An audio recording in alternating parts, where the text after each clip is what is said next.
Now, Lee, what's the difference between a high performance culture and a growth slash learning culture?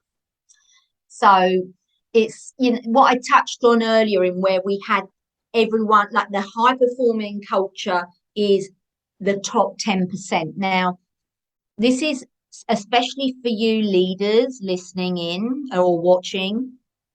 Um, Mhm. 10% of a sales force is naturally growth mindset. These are the guys, and this includes leaders as well as all the different sales professional roles. It's across the board. 10% are naturally growth mindset. They don't really need leading. They could have Donald Duck as their leader and they would still do well because they are self-driven. They've got that great attitude to failure, attitude to feedback that we talked about earlier, and that desire to grow.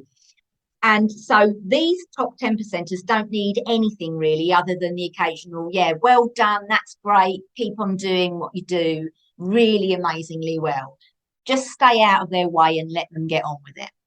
Then you've got the 10% at the bottom who have checked out, decided they're in the wrong job or the wrong company, or for whatever reason, they've lost their heart in their role.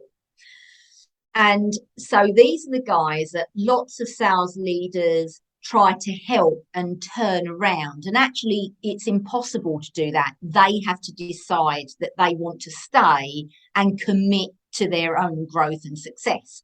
But the 80% in the middle are the ones that really want to do well. They can see the top performers, they want to be like them, but they haven't got the growth mindset or the resilience to pick themselves up after maybe not getting a deal or not getting the meeting. They are the ones that need a really great leader to hold their hand, nudge them out of their comfort zone, and then know that, so that person knows that that leader has their back. And if they make a mistake, it's okay because it's all part of learning. So the 10-80-10 is like that leaders should concentrate on the 80 percenters in their team because that's where the biggest wins are. And these are the people that really want their support, and these are the people that really want to grow.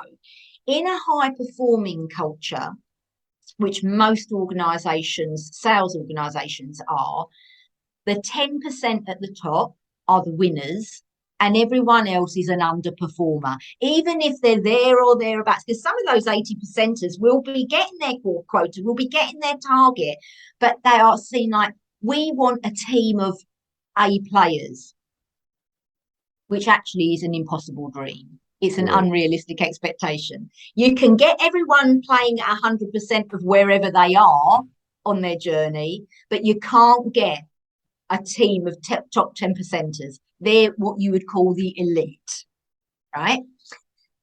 So high performance is you've got the top performers and everyone else is not. They're underperforming. They're not as good at. Whereas in a learning and growth culture, someone who has only been in the company a month, but they are making more calls, getting more engagement, is still a winner, and they're celebrated as a winner. A learning stroke growth culture is where the marginal gains are celebrated. That's the difference. And then everyone's a winner. And you'll get in those organizations, you'll get less attrition, you'll get higher performance. So they now know that learning growth culture gets higher performance than a higher performance culture because the higher performance culture beats people up with a stick or gives the person the stick to beat themselves up.